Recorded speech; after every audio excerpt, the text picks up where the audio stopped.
إليه يرد علم الساعة وما تخرج من ثمرات من أكمامها وما تحمل من أنثى ولا تضع إلا بعلمه ويوم يناديهم بين شركائهم قالوا هل لك منا من شهيد وضل عنهم ما كانوا يدعون من قبل وظنوا ما له من محيص لا يسأم الإنسان من دعاء الخير وإن مسه الشر فيئوس قنوط ولئن أذقناه رحمة منا من بعد ضراء مسته ليقولن هذا لي وما أظن الساعة قائمة ولئن رجعت إلى ربي إنني عنده للحسنى فلننبئن الذين كفروا بما عملوا ولنذيقنهم من عذاب غليظ وإذا أنعمنا على الإنسان أعرض ونأى بجانبه وإذا مسه الشر فذو دعاء عظيم قل كان من عند الله كما كفرتم به من أضل ممن هو في شقاق بعيد سنريهم آياتنا في الآفاق وفي أنفسهم حتى يتبين لهم أنه الحق أولم يكف بربك أنه على كل شيء شهيد ألا إنهم في مرية من لقاء ربهم ألا إنه بكل شيء محيط حميم عين سين قاف كذلك يوحي إليك وإلى الذين من قبلك الله العزيز الحكيم له ما في السماوات وما في الأرض وهو العلي العظيم تكاد السماوات يتفطرن من فوقهن والملائكة يسبحون بحمد ربهم ويستغفرون لمن في الأرض ألا إن الله غفور رحيم والذين اتخذوا من دونه أولياء الله حفيظ عليهم وما أنت عليهم بوكيل وكذلك أوحينا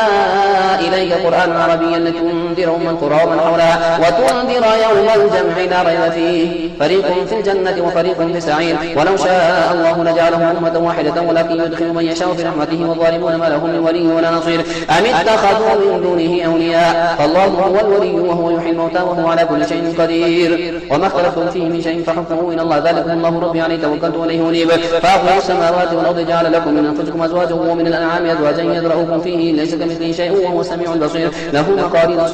مقاليد السماوات والأرض يبسط الرزق لمن يشاء ويقدر إنه بكل شيء عليم شرع لكم من الدين ما وصى به نوحا والذي أوحينا إليكم وما وصينا به إبراهيم وموسى وعيسى أن أقيموا الدين ولا تتفرقوا فيه كبر على المشركين ما تدعوهم إليه الله يجتبي إليه من يشاء ويهدي إليه من ينيب وما تفرقوا إلا من بعد ما جاءهم العلم بغيا بينهم لولا كلمة سبقت من ربك لأجل مسمى لقضي بينهم وإن الذين أورثوا الكتاب من بعد ما في شك منهم منيب فلذلك فادع واستقم كما أمرت ولا تتبع أهواءهم وقل آمنت بما أنزل الله من كتاب وأمرت لأعدل بينكم الله ربنا وربكم لنا أعمالنا ولكم أعمالكم لا حجة بيننا وبينكم الله يجمع بيننا وإليه المصير والذين يحادون في الله من بعد ما تجيب لهم حجتهم داحرة عند ربهم عليهم غضب ولهم عذاب شديد الله الذي أنزل الكتاب بالحق والميزان وما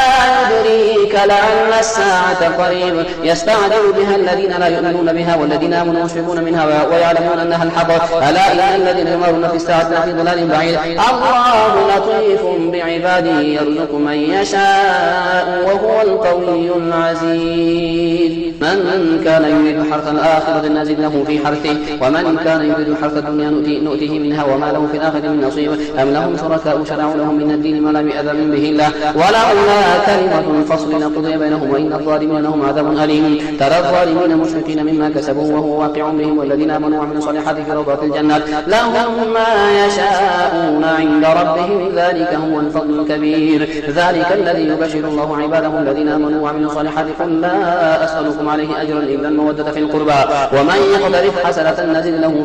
فيها حسنى إن الله غفور شكور أم يقولون افترى على الله كذبا فإن يشاء الله يختم على قلبك ويمحو الله الباطل ويحق الحق بكلماته وهو عليم بذات الصدور وهو الذي يقبل التوبة عن عباده ويعفو عن السيئات ويعلم ما تفعلون ويستجيب الذين آمنوا وعملوا الصالحات ويزيدهم من فضله والكافرون لهم عذاب شديد ولو بسط الله الرزق لعباده لبغوا في الأرض ولكن ينزل بقدر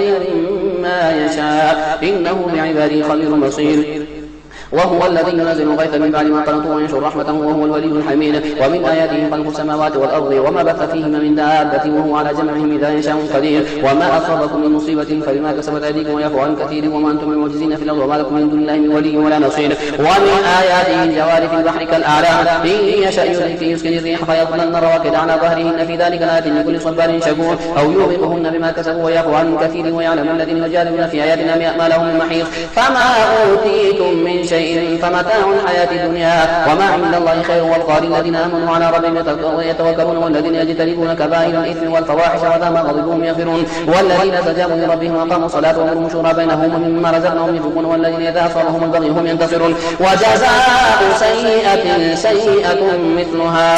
فمن عفا واصلح فأجره على الله إنه لا يحب الظالمين ولا من انتصر بعد ظلمه فأولئك ما عليهم من سبيل إنما السبيل على الذين يظلمون الناس ويبغون في الأرض بغير الحق أولئك لهم عذاب أليم ولمن صبر وغفر إن ذلك لمن عزم الأمور ومن يضلل الله فما له من ولي من بعده وترى الظالمين لما رأوا العذاب يقولون هل إلى مرد من سبيل وتراهم يعرضون عليها خاشعين من الذل ينظرون من طرف خفي وقال الذين آمنوا إن الخاسرين الذين خسروا أنفسهم وأهليهم يوم القيامة ألا إن الظالمين في عذاب مقيم وما كان لهم من أولياء ينصرونه من دون الله ومن يضلل الله فما له من سبيل استجيبوا لربكم من قبل أن يأتي يوم لا مرد له من الله ما لكم من ملجأ يومئذ وما لكم من نكير فإن أعرضوا فما أرسلناك عليهم حفيظا إلا عليك أن البلاغ وإنا إذا أذقنا الإنسان منا رحمة فرح بها وإن تصبهم سيئة بما قدمت أيديهم فإن الإنسان كفور لله ملك السماوات والأرض يخلق ما يشاء يهب لمن يشاء إناثا ويهب لمن يشاء الذكور أو يزوجهم ذكرانا وإناثا ويجعل من يشاء عقيما إنه عليم قدير وما كان لبشر أن يكلمه الله إلا وحيا أو من وراء حجابا أو يرسل رسولا فيوحي بإذنه ما يشاء إنه عليم حكيم وكذلك أوحينا إليك روحا من أمرنا ما كنت تدري ما الكتاب ولا الإيمان ولكن جعلناه نورا نهدي به من نشاء من عبادنا وإنك لتهدي إلى صراط مستقيم صراط الله الذي له ما في السماوات وما في الأرض ألا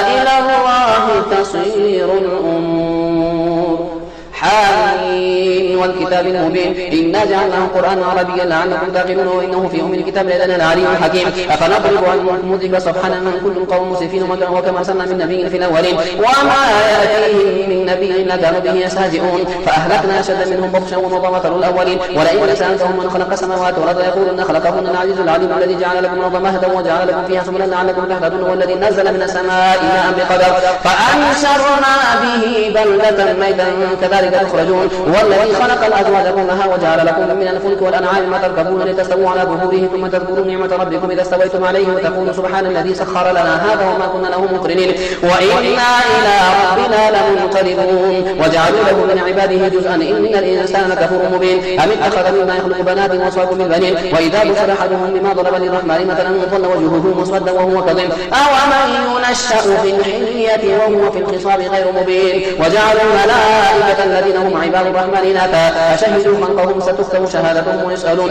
وقالوا لو شاء الرحمن ما عبدناهم ما لهم بذلك من علم إنهم إلا يخرصون أم آتيناهم الكتاب من قبله فهم به مستمسكون بل قالوا إنا وجدنا آباءنا على أمة وإنا على آثارهم مهتدون وكذلك ما أرسلنا من قبلك في قرية من نذير إنا قال انصرفوا وإنا وجدنا آباءنا على أمة وإنا على آثارهم مقتدون قال أولو جئتكم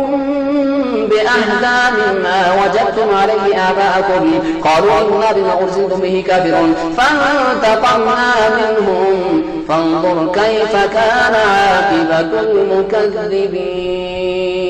وإذ قال إبراهيم لأبيه وقومه إنني براء مما تعبدون إلا الذي فطرني فإنه سيهدين وجعلها كلمة باقية في عقبه لعلهم يرجعون بل متعت هؤلاء وآباءهم حتى جاءهم الحق ورسول مبين ولما جاءهم الحق قالوا هذا سحر وإنا به كافرون وقالوا لولا نزل هذا القرآن على رجل من القريتين عظيم أهم يقسمون رحمة ربك نحن قسمنا بينهم معيشتهم في الحياة الدنيا ورفعنا بعضهم فوق بعض درجات ليتخذ بعضهم بعضا سخريا ورحمة ربك خير مما يجمعون ولولا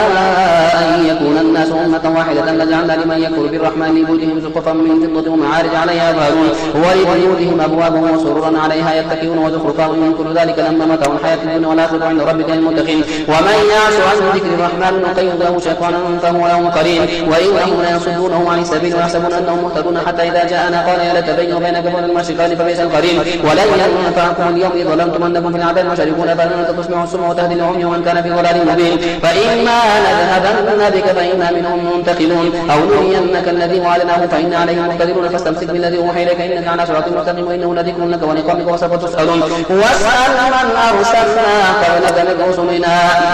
أجعلنا من دون الرحمن آلهة يعبدون ولقد أرسلنا موسى بآياتنا إلى فرعون وملئه فقال إني رسول رب العالمين فلما جاءهم بآياتنا إذا هم منها يضحكون وما نريه من آية إلا أن يكبر من أختها وأخذناهم بالعذاب لعلهم يرجعون وقالوا يا أيها الساحر ادع لنا ربك بما عهد عندك إننا لمهتدون فلما كشفنا عنهم العذاب إذا هم ينكثون ونادى فرعون في قومه قال يا قوم أليس لي ملك مصر وهذه الأنهار تجري من تحتي فلا تبصرون أنا خير من هذا الذي هو مهين ولا يكاد يبين فلولا ألقي عليه أسورة من ذهب من ذهب أو جاء معه الملائكة مقترنين فاستخف قومه فأطاعوه إنهم كانوا قوما فاسقين فلما آسفونا انتقمنا منهم فأغرقناهم أجمعين فجعلناهم سلفا ومثلا للآخرين ولما ضرب ابن مريم مثلا إذا قومك منه يصدون وقالوا أآلهتنا خير أم هو ما ضربوه لك إلا جدلا بل هم قوم خصمون إن هو إلا عبد أنعمنا عليه وجعلناه مثلا لبني إسرائيل ولو نشاء لجعلنا منكم ملائكة في الأرض يخلفون وإنه لعلم للساعة فلا تمترن بها واتبعون هذا صراط مستقيم ولا يصدنكم الشيطان إنه لكم عدو مبين ولما جاء عيسى بالبينات قال قد جئتكم بالحكمة وليبين لكم بعض الذي تختلفون فيه فاتقوا الله وأطيعون إن الله هو ربي وربكم فإن الله هو ربي وربكم فاعبدوه إن الله هو ربي وربكم فاعبدوه هذا صراط مستقيم فاختلف الأحزاب من بينهم فويل للذين ظلموا من عذاب يوم أليم هل ينظرون إلا ساعة أن تأتيهم بغتة وهم لا يشعرون هل الأخلاء يومئذ بعضهم لبعض عدو إلا المتقين يا عباد لا خوف عليكم اليوم ولا أنتم تحزنون الذين آمنوا بآياتنا وكانوا مسلمين ادخلوا الجنة أنتم وأزواجكم تحبرون يطاف عليهم بصحاف من ذهب وأكواب وفيها ما تشتهيه الأنفس وتلذ الأعين وأنتم فيها خالدون تلك الجنة التي أورثتموها بما كنتم تعملون لكم فيها فاكهة كثيرة منها تأكلون إن المجرمين في عذاب جهنم خالدون لا يفتر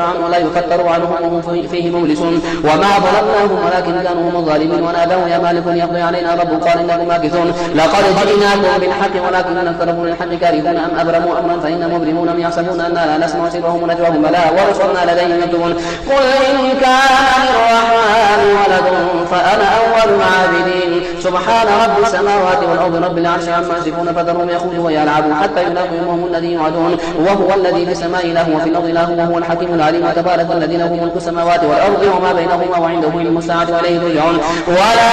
يملك الذين يدعون من دونه الشفاعة إلا من شهد بالحق وهم يعلمون ولئن سألتهم من خلقهم ليقولن الله فأنى يؤفكون وقيله يا رب إن هؤلاء قوم لا يؤمنون فاصفح عنهم وقل سلام فسوف يعلمون حاميم والكتاب المبين إنا أنزلناه في ليلة مباركة إنا كنا منذرين فيها يفرق كل أمر حكيم أمرا من عندنا إنا كنا مرسلين رحمة من ربك إنه هو سميع عليم رب السماوات والأرض وما بينهما من كل موقنين لا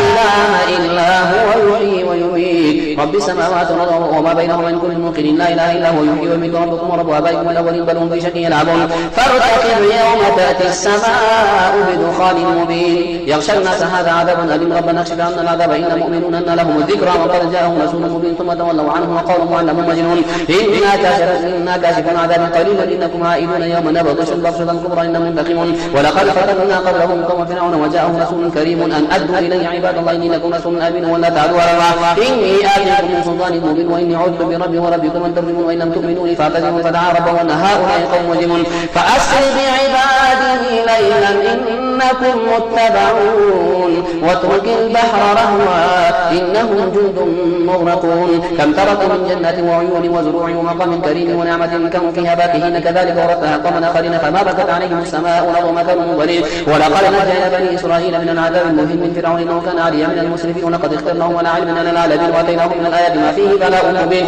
إن هؤلاء لا يقولون إن هي إلا موتتنا الأولى وما نحن بمنشرين فأتوا بآبائنا إن كنتم صادقين هم خير قوم تبع والذين من قبلهم أهلكناهم إنهم كانوا مجرمين وما خلقنا السماوات والأرض وما بينهما لاعبين ما خلقناهما إلا بالحق ولكن أكثرهم لا يعلمون إن يوم الفصل ميقاتهم أجمعين إن يوم الفصل ميقاتهم 40 يوما لا يغني مولى عن مولى شيئا ولا هم ينصرون إلا من رحم الله إنه هو العزيز الرحيم. إن شجرة الزقوم طعام كالمهل يغلي في البطون كغلي الحميم خذوه فاعتلوه إلى سواء الجحيم ثم صبوا فوق رأسه من عذاب الحميم ذوقوا إنك أنت العزيز الكريم. إن هذا ما كنتم به تمترون إن المتقين في مقام أمين في جنات وعيون يلبسون من سندس واستبرق متقابلين كذلك وزوجناهم بحور عين يدعون فيها بكل فاكهة آمنين لا يذوقون فيها الموت إلا الموتة الأولى ووقاهم عذاب الجحيم فضلا من ربك ذلك هو الفوز العظيم. فإنما يسرناه بلسانك لعلهم يتذكرون فارتقب إنهم مرتقبون.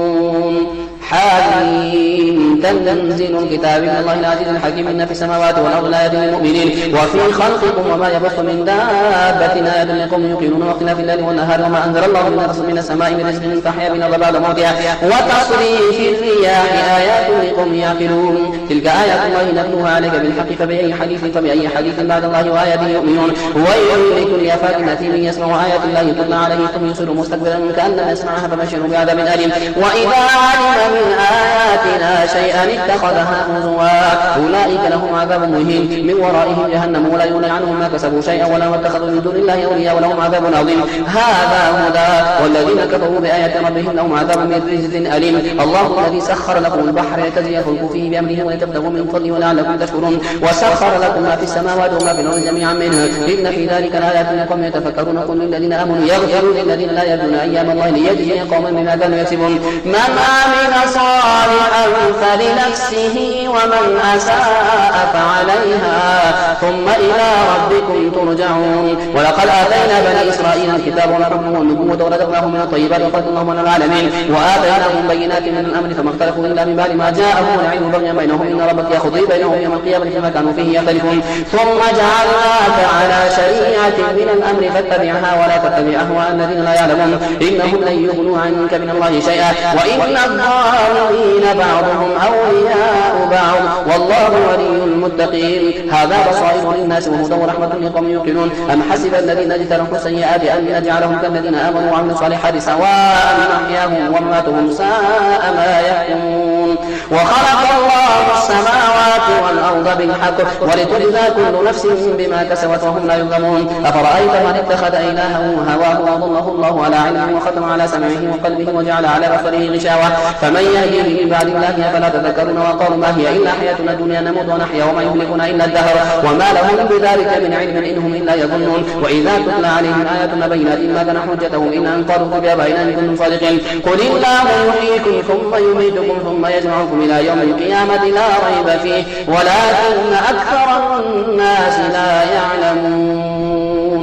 ولله ملك السماوات والأرض ويوم تقوم الساعة يومئذ يخسر المبطلون وترى كل أمة جاثية كل أمة تدعى